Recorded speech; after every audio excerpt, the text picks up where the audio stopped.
Hey, this is Tony from the Cold Case Project, where we focus on unsolved cases across the United States. Our mission is to bring attention to these unresolved mysteries that need your help.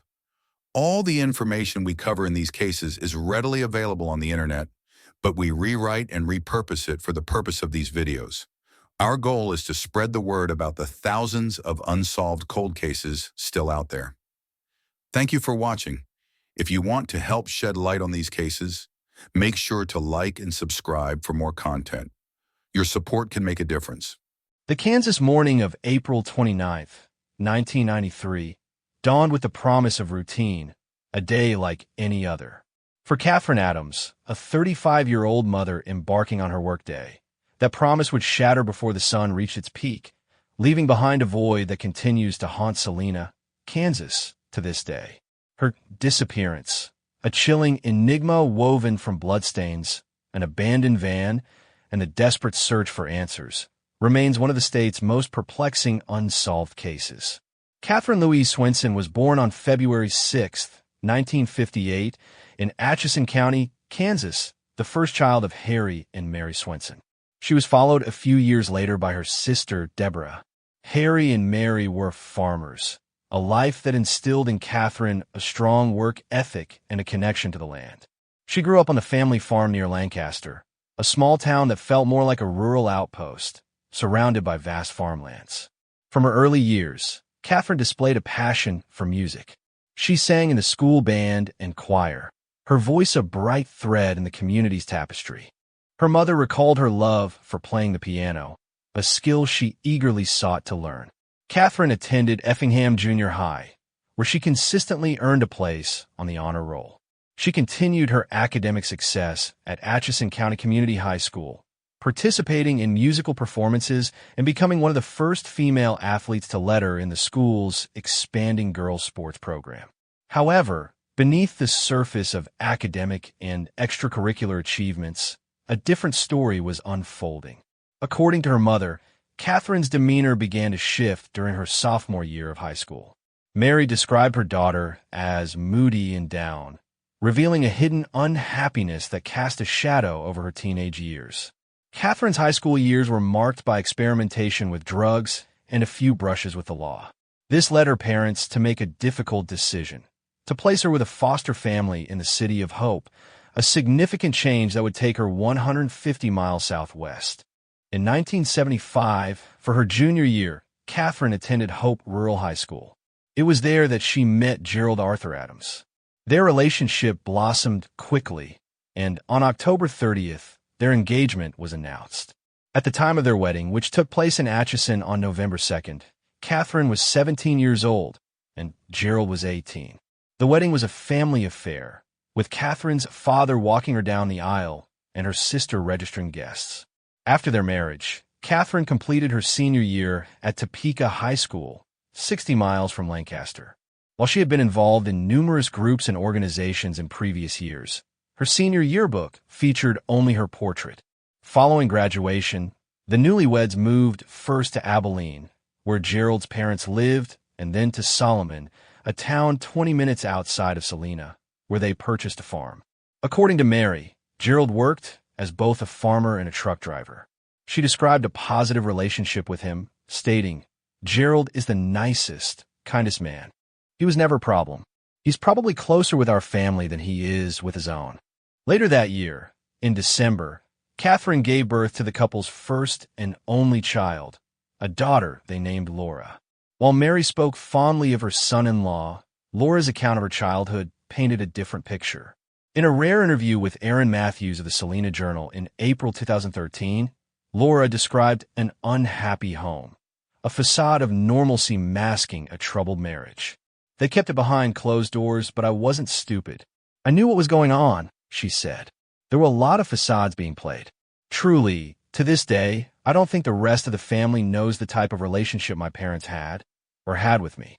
According to Laura, she was forced to grow up quickly in a difficult environment where neither parent seemed fully engaged in their roles.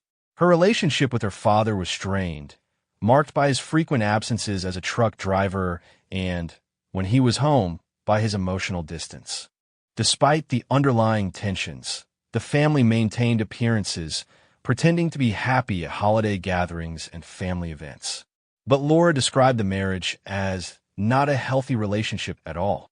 The facade crumbled in early 1993 when Laura was 16 years old.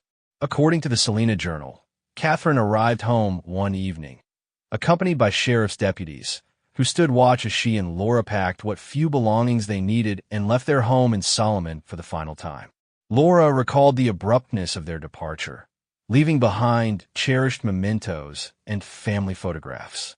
When asked about the separation, Mary offered little explanation, stating that Catherine had simply said she was fed up and was moving out. In March, Catherine and her teenage daughter moved into the Iron Crest apartments in Salina. Less than 2 months later, Catherine would vanish. According to Mary, in the 5 years leading up to the separation, Catherine had worked various jobs in Abilene, Junction City, and Salina. She eventually found employment with Legs, a pantyhose brand owned by Hanes. As part of her job, Catherine would stock Legs products at various stores, driving a white Econoline van with a Legs logo and blue lettering on the side. Each morning, she would drive to a storage unit to load the van with new stock before heading out to fill displays for general sales or promotional events. While the job provided income, Catherine was not entirely comfortable with the early morning hours. Laura recalled her mother expressing concerns about being alone in the quiet hours before sunrise. Laura had tried to dissuade her, arguing that it wasn't safe to be working alone in the dark. But Catherine prioritized being home before Laura returned from school. For the most part, the days were uneventful, a routine of driving from one location to another. But the work offered little opportunity for social interaction. A Walmart employee told the Salina Journal that Catherine would only be in the store for 15 to 20 minutes once a week, focused on her work and not engaging in casual conversation. This observation echoed a recurring theme in Catherine's life, a dichotomy in descriptions of her personality. Some described her as often down, moody, and somewhat cold, while others, like Maxine Rogers, the manager of the Iron Crest Apartments, saw her as upbeat, a go-getter, and deeply involved in her daughter's life. Rogers believed that any perceived sadness or distance in Catherine was likely due to her pending divorce. She wasn't a bitter person, Rogers said. She was sad about the divorce, but accepted it and was ready to go on with her own life. Rogers also noted that Catherine had mentioned her soon-to-be ex-husband, but never spoke ill of him, nor did she place the blame for the divorce solely on his shoulders. The Iron Crest Apartments, a one-bedroom unit, were not ideal for a mother and teenage daughter, but it was what Catherine could afford at the time. She was working hard and saving money, planning to move into a larger space at the Villa Bonita Apartments on East Crawford in May. Unfortunately, Catherine would never make that move.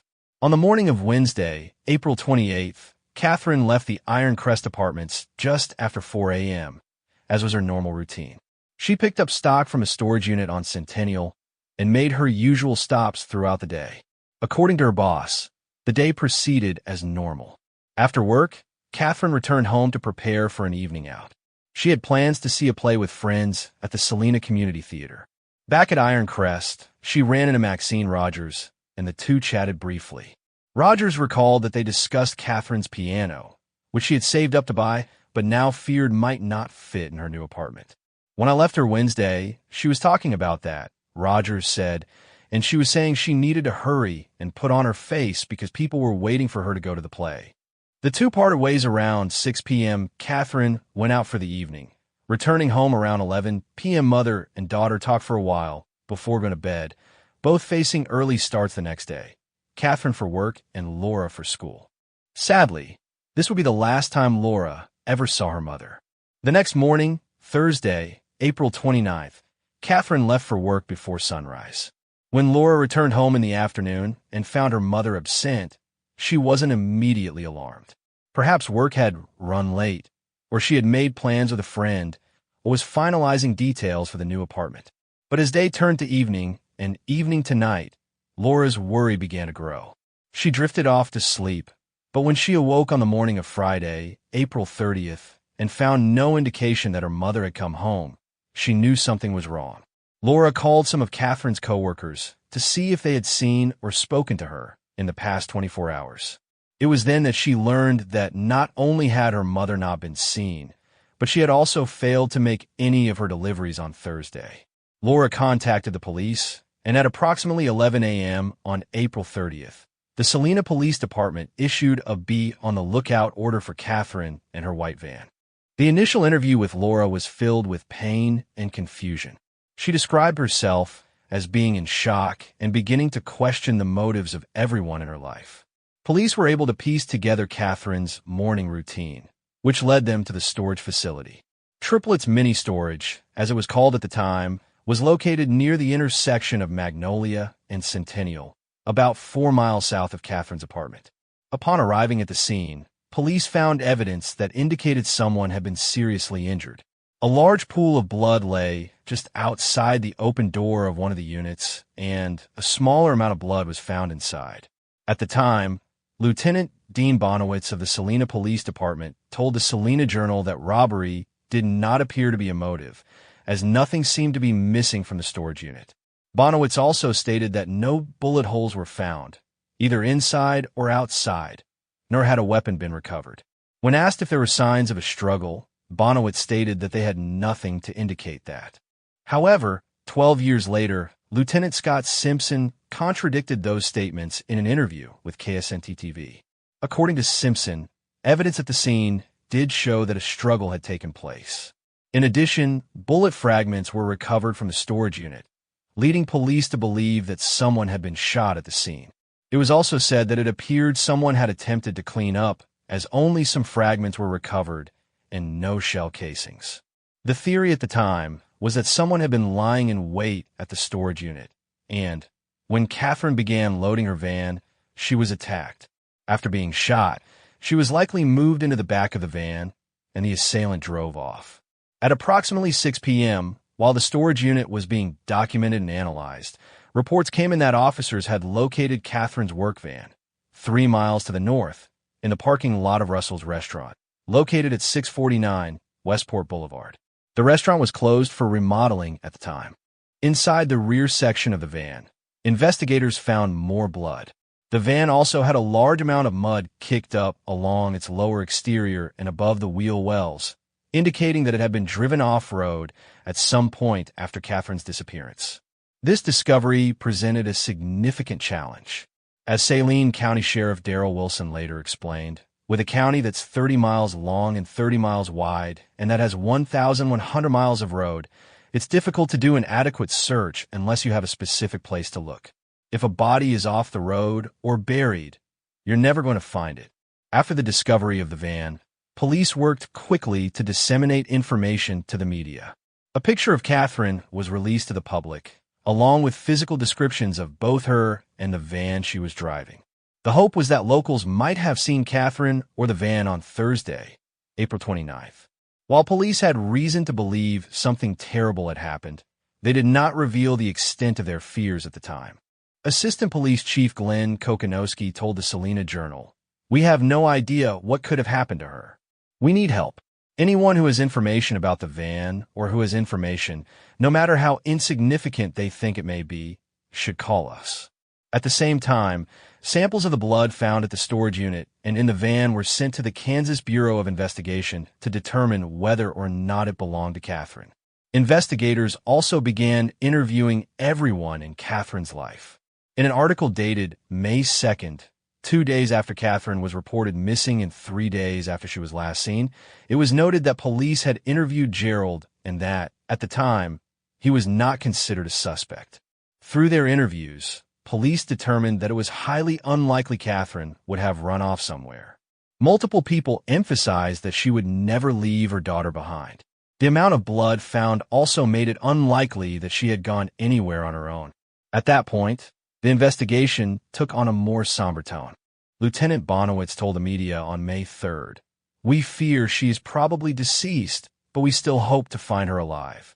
While police received numerous calls from witnesses who believe they may have seen the van on the morning of the 29th, one caller reported having spoken with Catherine. An employee working the overnight shift at the Quick Shop gas station and convenience store stated that Catherine had come in during the early morning hours, purchased a cup of coffee and newspaper, and then left. The Quick Shop, located at 1727 West Crawford, was 2 miles north of the storage facility and less than a third of a mile from the restaurant where the van was later found. The convenience store had surveillance cameras, which captured images of Catherine entering and exiting. The final image of Catherine shows the 35-year-old mother carrying a cup of coffee in her right hand and a newspaper in her left, exiting the store. She turned, using her backside to push the door open since her hands were full, providing a clear image of her wearing a blue Kansas City Royals baseball jacket over a light-colored button-up shirt, black pants, and shoes. According to the timestamp, it was 4:33 a.m. when Catherine left the store.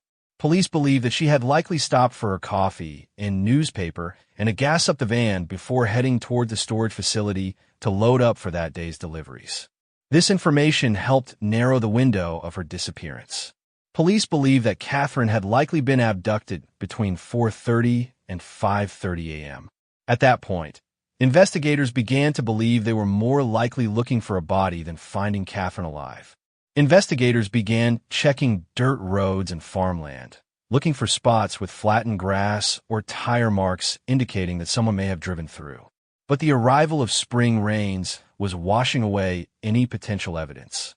Police also followed up on tips, examining a mile-long stretch of land near the intersection of West Magnolia and South Burma Road, a few miles outside of town in rural farmland.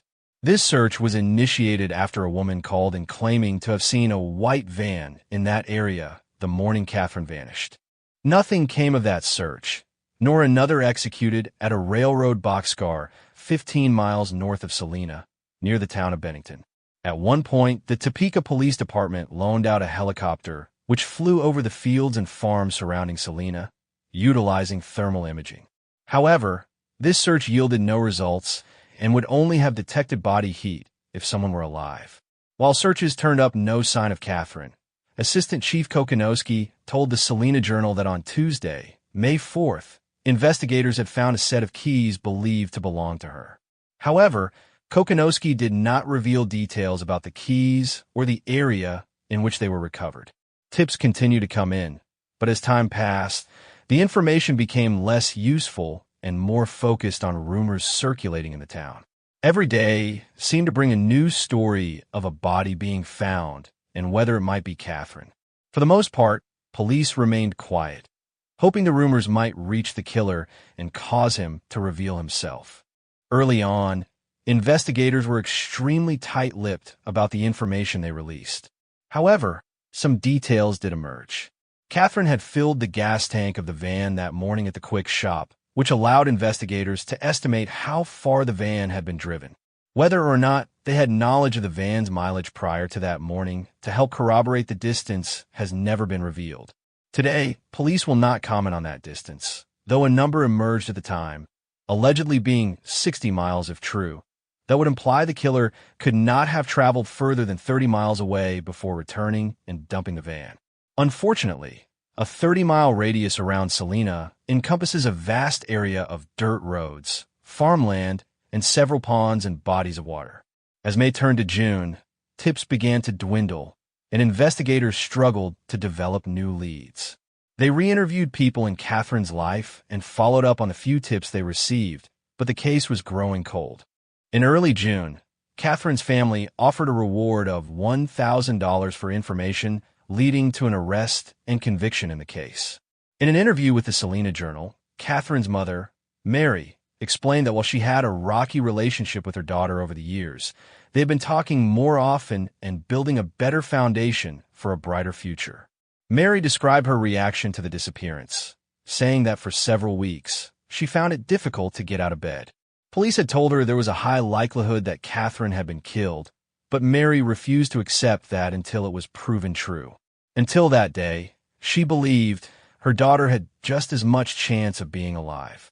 When asked about her granddaughter and son-in-law, Mary explained that she had spoken to Gerald once a week since the disappearance and that he had been working on her farm, but was now looking to get back on the road as a driver. Laura, she said, was living with a foster family, and a hearing was set to determine whether she would stay there or go to her father's home. According to Laura, That hearing went about as well as expected, and it was the last time she ever saw her father. He sat across from me with his head down the whole time, she told Aaron Matthews. He didn't look at me once. The social worker asked if I wanted to live with my father, and I said no. She asked him if he wanted me to live with him, and he said, "No, I can't take care of her." That was the only thing he said in that entire meeting. For the most part, Laura's connections to her family were severed at that time, and as of her interview in 2013, she had made no contact with them since 1993. In the early 1990s, DNA technology was still in its early stages. A year after Catherine's disappearance, in April 1994, police stated that they still could not determine whether the blood found at the storage unit and in the van belonged to Catherine. Lieutenant Bonowitz told the Salina Journal that they knew the blood was human, but the testing conducted was inconclusive in identifying whose it was. Hoping to generate new leads, investigators considered approaching unsolved mysteries about covering the case, though that never happened. Bonowitz told the Salina Journal that while investigators from both the KBI and the Salina Police Department were assigned to the case, there were no new leads. "We need someone else who may know something to give us a name or other information we can follow up on," he explained. "They may have seen her 2 months before, and she might have said something that could lead us to something. They could help us determine where to look and what to look for. They could tell us about friends, boyfriends, anyone who knew her personally." Bonowitz retired 8 months later, in February 1995, noting that Catherine's case was the one that continued to haunt him and that he would carry it with him into retirement. 2 years later, in April 1997, several articles were published addressing the case's status. While not much had changed, one detail was revealed. The blood found at the scenes was indeed Catherine's. Lanny Groland, a special agent with the KBI, told the Salina Journal, "Officially, we're carrying the case as a missing person, but in situations like this, we're really working it and considering it a murder." Mary, however, still refused to accept that likelihood. When asked if she thought she could ever accept the possibility that Catherine had been murdered, she explained, "I guess when that feeling hits me in the gut that says it's over. Right now, I feel she's very much alive." In June 2001, police erected a billboard on West Crawford Street, bearing the images of both Catherine and Gina Chiffers, who was brutally murdered in Salina in December 1995. Lieutenant Mike Sweeney of the Salina Police told reporters they hoped the billboard would generate new tips and keep the cases alive in the public eye. For a time, there was speculation about whether Catherine's disappearance and likely murder could be linked to Gina Chiffers' murder. However, police expressed that the crimes had been committed using different weapons and that the suspects had different modus operandi. While they acknowledged the possibility of a connection, they had found no evidence to link the two crimes. 2 years later, in April 2003, a new round of articles marked 10 years since Catherine had vanished. Lieutenant Mike Sweeney discussed the lack of progress in the case, noting that while they might have an idea of who committed the crime, they lacked the physical evidence necessary for conviction. "The courts require proof beyond a reasonable doubt," he explained. "Sometimes there are cases when you think you know who did it, but proving that to the court is something else." The case had grown cold and remained cold for nearly a decade. But Catherine's mother told the Salina Journal that they knew the blood was human, but the testing conducted was inconclusive in identifying whose it was. Hoping to generate new leads, investigators considered approaching unsolved mysteries about covering the case, though that never happened. Bonowitz told the Salina Journal that while investigators from both the KBI and the Salina Police Department were assigned to the case, there were no new leads. "We need someone else who may know something to give us a name or other information we can follow up on," he explained. "They may have seen her 2 months before, and she might have said something that could lead us to something. They could help us determine where to look and what to look for. They could tell us about friends, boyfriends, anyone who knew her personally." Bonowitz retired 8 months later, in February 1995, noting that Catherine's case was the one that continued to haunt him and that he would carry it with him into retirement. 2 years later, in April 1997, several articles were published addressing the case's status. While not much had changed, one detail was revealed. The blood found at the scenes was indeed Catherine's. Lanny Groland, a special agent with the KBI, told the Salina Journal, "Officially, we're carrying the case as a missing person, but in situations like this, we're really working it and considering it a murder." Mary, however, still refused to accept that likelihood. When asked if she thought she could ever accept the possibility that Catherine had been murdered, she explained, "I guess when that feeling hits me in the gut that says it's over. Right now, I feel she's very much alive." In June 2001, police erected a billboard on West Crawford Street, bearing the images of both Catherine and Gina Chiffers, who was brutally murdered in Salina in December 1995. Lieutenant Mike Sweeney of the Salina Police told reporters they hoped the billboard would generate new tips and keep the cases alive in the public eye. For a time, there was speculation about whether Catherine's disappearance and likely murder could be linked to Gina Chiffers' murder.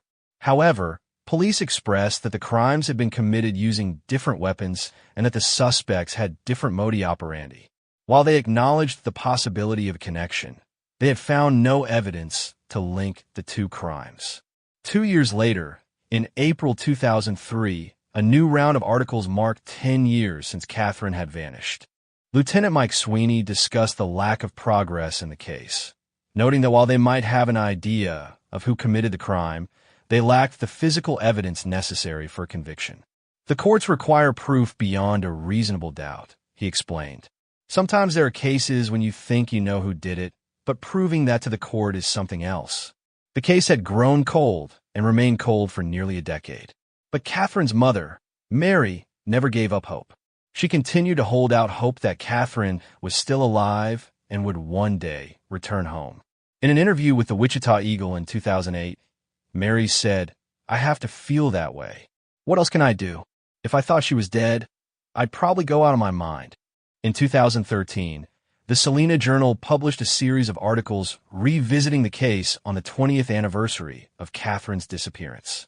The articles featured interviews with investigators, family members, and people who knew Catherine, providing a comprehensive overview of the case and its impact on the community. The renewed attention to the case generated some new leads, but none of them led to any significant breakthroughs. The case remains unsolved, and the Salina Police Department continues to investigate any new information that comes to light. Over the years, several theories have been proposed about what might have happened to Catherine. Some believe that she was the victim of a random act of violence, while others believe that her disappearance was connected to someone she knew. One theory that has been considered is that Catherine's disappearance was related to her pending divorce from Gerald. However, police have stated that he was interviewed early in the investigation and was not considered a suspect. Another theory is that Catherine was abducted and killed by a serial killer. While there have been no other similar cases in the area, this possibility has not been ruled out. The most likely theory, according to investigators, is that Catherine was killed by someone she knew. They believe that the killer was someone who had access to her routine and knew when she would be alone at the storage unit. Despite the lack of a body, investigators are convinced that Catherine is dead. The large amount of blood found at the storage unit and in the van, combined with the fact that she has not been seen or heard from since, suggests that she met with foul play. The disappearance of Catherine Adams remains a mystery.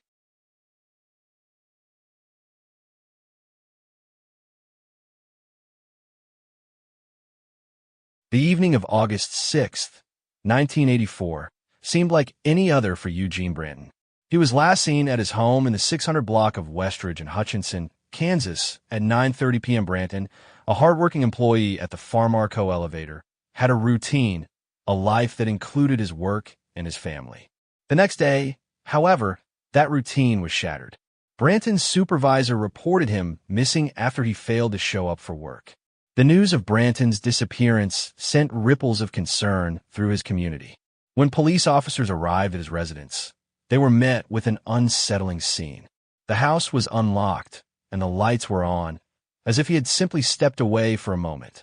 Yet, there was an eerie stillness to the place. A closer examination revealed that nothing appeared to be missing. All of Branton's clothes were still in their place, and there were no signs of a struggle, suggesting a sudden and unexpected departure. Eugene Branton had vanished without a trace. At the time of his disappearance, Branton's 11-year-old daughter was away on vacation, staying with her mother in Kansas City, Missouri. The absence of his daughter, who he deeply cared for, added another layer of mystery to the case. Branton and his daughter had spoken on the very day he disappeared, their conversation filled with the mundane details of everyday life, plans about school starting in a few days. There was nothing in that conversation to suggest he was planning to leave. Adding to the perplexing nature of his disappearance, Branton had just gotten engaged to a woman from Salina, Kansas, a mere 2 days before he went missing. This engagement suggested a man looking forward to the future, not someone planning to abandon his life. The mystery surrounding Branton's disappearance deepened as the investigation unfolded. A year later, in 1985, a breakthrough came in the form of a conviction. Leslie Norman Walker was found guilty of aggravated kidnapping, robbery, and first-degree murder in connection with Branton's death.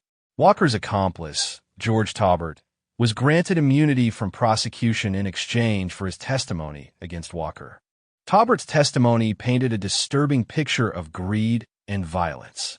He revealed that Branton was known to flash a lot of money around, a habit that caught the attention of Walker. Walker, driven by the desire for easy money, began plotting to rob and kill Branton. Taubert became entangled in this plot, and together they devised a plan to lure Branton to a remote location.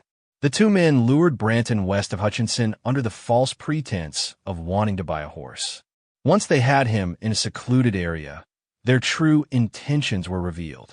Both men shot Branton to death with a shotgun.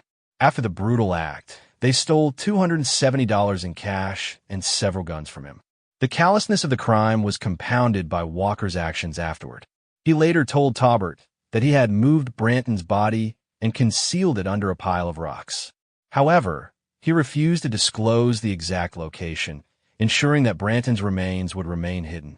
The revelation of these details brought a measure of justice with Walker's conviction, but it also left a void. Eugene Brin's body has never been found. His daughter and loved ones were left to grapple with the knowledge of his violent death and the pain of not being able to lay him to rest.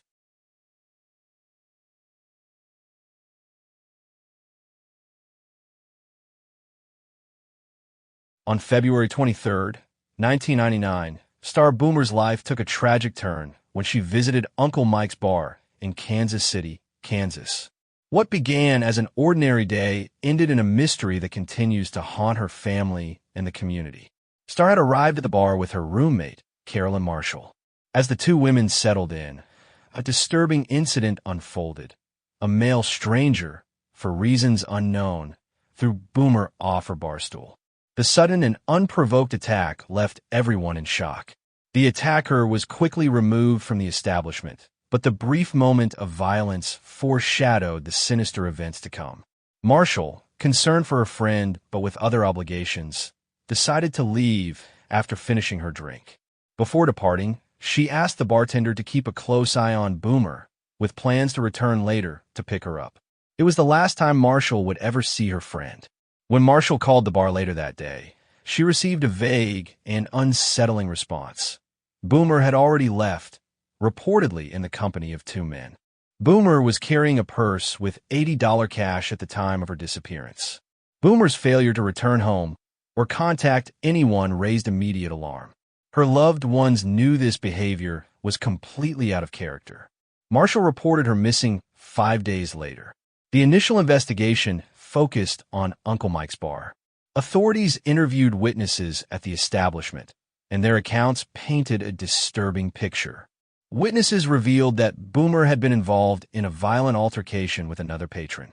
The individual, described as a career criminal with a history of violence, particularly towards women, allegedly knocked Boomer to the ground and beat her, causing her to lose consciousness. The witnesses' accounts grew even darker. They contradicted the bartender's claim that Boomer had left with two men. Instead, they described a far more sinister scene. Boomer was dragged out of the bar by two men. She has never been heard from again. Detectives suspected foul play, believing Boomer may have been murdered inside the bar and her body disposed of elsewhere. The investigation quickly centered on two local men with extensive criminal histories. William Eugene Gino Spradlin and Robert Franklin Butch Horn. Both men had long records of violent crimes, including burglary, felony theft, robbery, forgery, battery, arson, and possession of firearms by felons. In October 1999, law enforcement arrested Spradlin and Horn, charging them with second-degree murder. Investigators felt confident they had identified the perpetrators, but the case soon unraveled. The murder charges were ultimately dismissed. The reason? A complete lack of cooperation from the witnesses. Despite having seen the events, the dozen or so patrons present in the bar that night refused to testify against Spradlin and Horn. The witnesses' silence was attributed to fear and intimidation. Some may have been directly threatened, while others were likely influenced by the suspects' violent reputations. The dismissal of the charges left investigators frustrated and the victims' family devastated. District Attorney Nick Tomasic expressed his dismay, acknowledging that authorities knew what had happened but couldn't prove in court. Detective Max Seifert, who led the investigation, believed that Boomer was likely killed or severely injured inside the bar before being dragged out by the two men. He lamented the witnesses' refusal to come forward, stating that some seemed to believe Boomer had interfered in something that wasn't her business and had gotten what she deserved. As time passed, the case grew cold. Leads dwindled, and the investigation stalled. Boomer's son was left without his mother, raised by his grandparents. Her family, haunted by the unanswered questions, struggled to find closure. In a desperate attempt to reignite the investigation, Governor Bill Graves' office offered a $5,000 reward in December 2001 for information leading to the discovery of Boomer's body and the arrest of those responsible. Spradlin and Horn remained the prime suspects. The case took a strange and disheartening turn when Uncle Mike's Bar changed its name to Nobody's Business. The new name was seen by Boomer's family as a cruel mockery of their suffering and a further insult to the memory of the victim. Frustrated by the lack of progress, Boomer's sister, Cynthia, took it upon herself to find the truth. She obtained a license as a private investigator and trained as a forensics technician. For years, she independently investigated the case, tracking down leads, working with psychics, and searching various locations, including caves and wooded areas.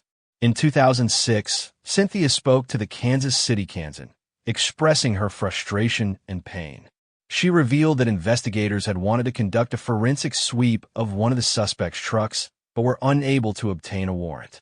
She also shared her suspicions about the disappearance and torching of a car belonging to a female bartender at Uncle Mike's, suggesting it might have been an attempt to destroy evidence or intimidate her. Cynthia had even begun saving money for Starr's funeral and a headstone, determined to provide her sister with a proper burial once her body was found. The Kansas Bureau of Investigation also maintained an active interest in the case, describing it as a priority and urging the public to come forward with any information. In 2009, the disappearance of another woman, Renee Pernis, further complicated the investigation. Renee's husband, Sean Pernis, was a witness at Uncle Mike's Bar the night Boomer disappeared. He was later convicted of his wife's murder, though her body was never found. While not a suspect in Boomer's case, his presence at the bar that night added another layer of intrigue and a chilling connection to another unsolved disappearance. Over the years, investigators continued to pursue new leads, searching various locations and even revisiting Uncle Mike's Bar to look for evidence. They hoped to locate a potential witness named Edward, believing he might have crucial information about what happened that night. Star Boomer's case remains unsolved.